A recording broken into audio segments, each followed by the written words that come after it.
My guest tonight stars as Negan in The Walking Dead and the new film The Unholy, which is in theaters right now. Please welcome Jeffrey Dean Morgan. Sir, how are you? I'm very good. Thank you for having me, Conan. I'm thrilled to have you. I know you're in Georgia right now, and you're shooting the new and final season of Walking Dead. People are losing their minds about that. But I am told that you spent a lot of the pandemic on a farm. Tell us more about that.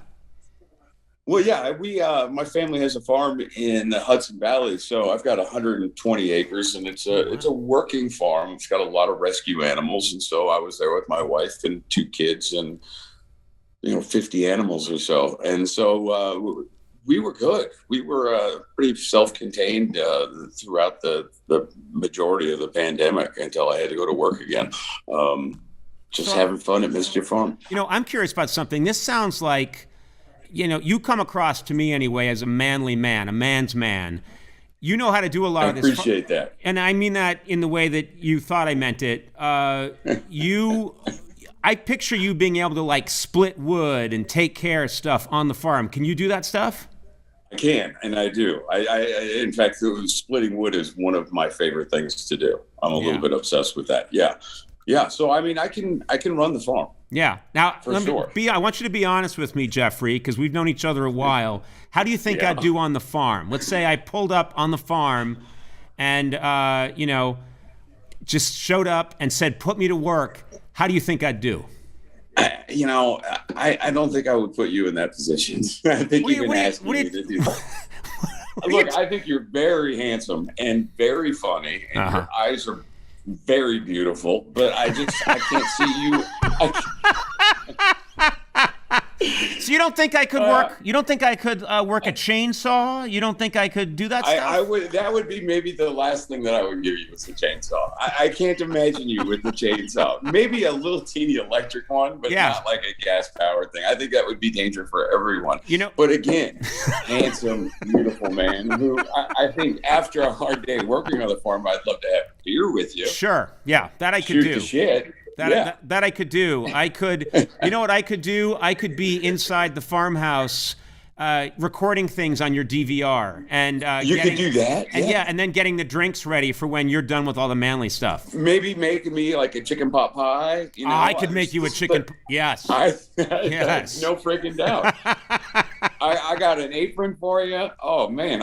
See, now this is a good day. Now we're doing well. I had a very nice time yesterday hanging with an old cohort of yours, Stephen Yun. He was on the program, and we were chatting, and Stephen and I have been tight over the years, and I've always thought, I found out that you were coming on the show today, and I found myself tightening up a little bit and feeling hostile towards you. And then I was like, what is that all about? And then I remembered, Jeffrey murdered my friend. I did. You murdered my friend. But you know what? In thinking about this, and I need to talk to Stephen about it, I feel like I should get an assist on the Academy Award nominations because had I not tapped him with that baseball bat, he'd still be on the show. And now look at him. Now he's all in the spotlight and big star and doing brilliant work. So, it's funny because it did occur to me that you probably did him a favor. He did 7-8 seasons on that show. You came along and you said, it's time for you to do some Oscar-nominated performances in movies. I'm tapping you out. Go out there and get them. Yeah, you practiced. You've honed your craft here on The Walking Dead. Now go be free. I'm in a similar vein. I never even realized this, but you had a scene, which is one of the most memorable scenes in the history of The Walking Dead, where you also kill a very beloved character. And I didn't realize this was a improvised line. There was an improvised line in this scene. You know the line I'm talking about. I know what you're talking about. I mean, it's kind of the same scene that that we lost the Glenn in. Yep. You are talking about a line improvised by the one and only Michael Cutlitz. Yes. I believe. Yes. Yeah, that's an infamous line. And you guys should be in the Writers Guild because, he improvised this line, and then you improvised your reaction to it. Can you take us through that? I did. Yeah, can you take us through that that moment? Well, it's kind of, in the middle of Negan's introduction and his huge monologue where he kind of kills Abraham first. Yep. And so in the middle of this monologue, Abraham, Michael Cutlet says, suck my to Negan, or maybe to Jeff. Well, either it worked both ways. And then we had rehearsed it and never heard the suck my. So when the cameras were rolling, he threw that out, and I started laughing. All of which it made the scene. I started giggling, and I looked at everyone else in the lineup, and I'm like, "Did you hear what he just said? He just said suck my." And so they kept that all, and suck my has kind of become Michael's thing. And now we go to, we'll do an occasional convention, or I just get stuff sent here to sign comic books or baseball bats or whatever it may be. And sometimes they have the whole cast, so it'll go to someone's house first. And if it goes to Cutlet's house first before me, he writes always suck my Michael Cutlet. So that's become his little thing. Can you imagine what it's like to be him? Because wherever he goes in the world, because we're talking about a world famous show, you can't go anywhere on the globe and people don't know Walking Dead. Anywhere Michael Cutlet goes, people point to him in any language and say, suck my and that's his life. Right. That's his life. That's it forever. That'll never go away. Suck my in every language, in every country. Boom. I have to ask you, you're very happy with that. Yes, sure. I'm sure he is. He nailed it with that one. Your character, Negan, spent a whole season in jail. And I remember this because in a strange way, it was almost a precursor to what the rest of us went through in quarantine for a year. Your character for a whole year was in jail, and it really felt like you were losing your mind because because Negan is such, raw energy, and you were confined, and you could see almost you as an actor using that to have fun. Yeah, well, he needs the people. He needs an audience, and that's where he kind of got his mojo. He was always sort of putting on a show for the folks. And so a year in jail was, and literally I was in jail the entire season. You never saw me out. I had scenes with very few people. And I just kind of went nuts. Everybody may know this story. I've talked about it before, but it's when I decided, well, let's see if I can cut my hair with, basically a butter knife. And I cut my scalp up, but and these were ideas that I thought, by the way, that were really good. Yeah. In my head, I'm like, this is great. I am now fully method. But also, it's so funny because you didn't do it as your character. I mean, you did, but you did it. Jeffrey Dean Morgan did it, and you did it with a butter knife, and you didn't consult anybody. You cut your own hair. I just showed up at work with this, and everybody's just like, they think I'm a crazy person anyway, but that really sort of sealed the deal. What happened to your hair? Well, I decided last night would be a good time to cut it with a butter knife. And it was, I really did, I had bleeding going on and stuff. And I've never done anything like that before, which sort of is a testament to isolation made me crazy. Yes. Even acting isolation, where I still had a crew around, I still got into my head and went nuts. I've actually told people, because I've spent a year without an audience, over a year, and I'm in a room right now in an empty theater with some cardboard cutouts, and people have asked me, what is that like for you, someone who's so needy for laughs and so needs an audience? And it's occurred to me, it's reminded me of, remember when Negan was in jail for a year? That's what it's like. That's what it's like for a comedian during That's perfect. COVID. It's a really good analogy, and I so get it. Now, everyone, of course, excited / freaking out a little bit that this is the last season of The Walking Dead, which is, this show has been such a part of the culture for so long. There's talk that there's going to be a spinoff. Is that right? And You might be involved? I mean, we'll see. It's definitely being talked about. I think they're thinking of a couple of different ideas, but I've definitely had conversations about possibly continuing the story of Negan. We just did the Here's Negan story, which was sort of the prequel, how Negan became this guy. And I shot that with my wife, which was so cool. Yeah, how was that? It was awesome. It was really, we had so much fun. And I think the episode turned out really well. But we shot these 6 episodes, what we called the COVID episodes. Don't need that phone working. We shot these COVID episodes. Maybe that was, you know what? What if they were calling you about being in the spinoff and you just hung up on them? Yeah, well. Oh, well. You idiot. We have time. We've got still another. Yeah, okay. I'll let it go. 14 months. We're here for 14 months shooting this year of the show. Wow. And then I'm told, is this right, that your son is going to be one of the walkers? Is that right? He's going to be a zombie in, they don't say zombie, I'm using the incorrect terminology, but he's going to be a walker in this final season. Is that right? Maybe? That is correct. He actually works tomorrow. We're very excited.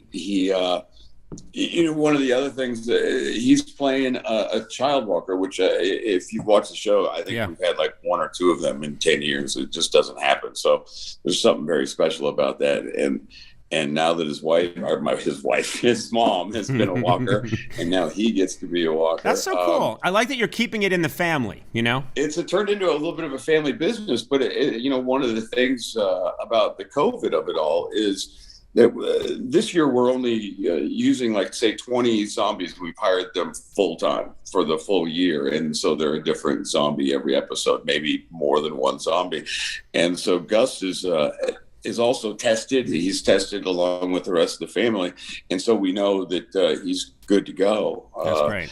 And so it just has worked out really well. So he's 11 and he gets to be on The Walking Dead in the final season. And it's super, super exciting. We're very pumped about I love the irony that you have to have your son tested so that he can play someone who succumbed to a terrible virus. It's so it's weird. It's very meta. It's very meta. It's crazy. Yeah. And we also, when we did those COVID episodes, we lived in the show's Alexandria set. We actually lived in the Rick Grimes house. So the whole kind of experience of shooting and living during this time and being associated with The Walking Dead has been very surreal in so many ways. I can imagine. Yeah. Let me ask you about The Unholy. Was this fun to make, The Unholy? This was made obviously it was You made this before the pandemic, obviously. I made it before and during, but I think it worked, and the movie turned out really well. It's Sam Raimi produced, and it's based on a James Herbert novel, who was called basically the Stephen King of Britain. And I think the movie is really cool, and I'm thrilled I got to be a part of it. I'm really thrilled we finished the damn thing. Yeah, we have a clip here from The Unholy. Is there anything we need to know before I roll this clip? I'm not exactly sure what the clip is, but I was told that it's scary. It's scary and it's dark and you're looking under sheets. So okay, then there you go. Sell it. You know what? For Zoom COVID pandemic lockdown, that's not a bad setup. All right, let's take a look. Yeah, I like it. At this clip from The Unholy. Madeline.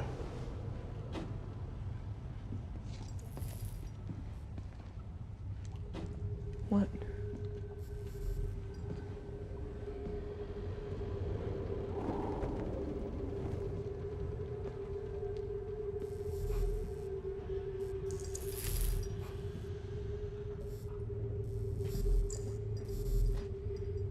Fen?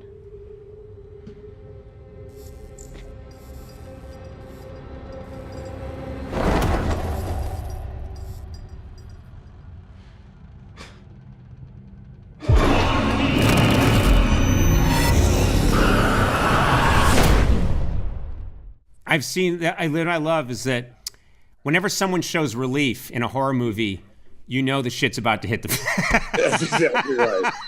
That's exactly right. And then it's coming. Yeah. Hey, let me ask you quickly. Another friend of mine is Mr. Paul Rudd, and I'm told there's a rumor that you guys co-own and co-run a candy shop together. Is that right? We do co-own it. Where is this? Is this in New York, upstate New York? Yeah, it's in Rhinebeck, New York. So we bought the candy store, 6-7 years ago. The owner, the previous owner that had it for 25 years, kind of suddenly, tragically passed away. And he was a friend of ours. And we didn't want to turn anything else. And so we bought it, and every now and again you can go in and get yourself a hot chocolate with Paul behind the counter or me behind the counter. That's what I've heard is that that Rudd's actually there maybe too much. Rudd's hanging out at the candy shop a little too much. Probably too much. Probably too much. You can. I hate to say that there could be too much Paul Rudd, but I mean, it's like, come on. There are times when you think.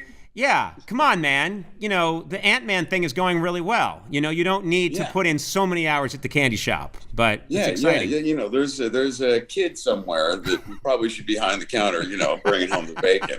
He needs to go to school. You're taking his hours away. Yeah, it's not right. It's not right. Well, let me. God, man. Yeah.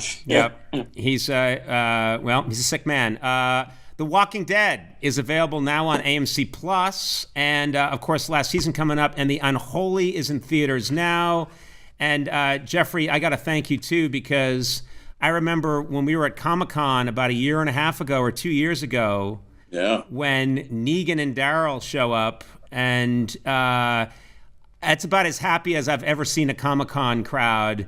You guys were in a sketch and you played it perfectly, and it was hilarious. And it was such a charge to share a stage with you guys and see what happens when you guys step out in front of a Comic-Con mob. I also remember you drove motorcycles over there through the crowd. That's right. Pretty amazing. You were in that big theater in downtown San Diego. Yep, Freckles Theater. We drove motorcycles. Yeah. Oh, we had so much fun. That was a fun night. That was a dream come true. Jeffrey Dean Morgan, you're a gentleman. I'm happy for all your success. Everyone check out The Unholy, Walking Dead, and Onward. And I'm going to come by the candy store. I'll work a shift. I promise. Oh, please do. We'll get you, Paul, and then I'll just eat the candy.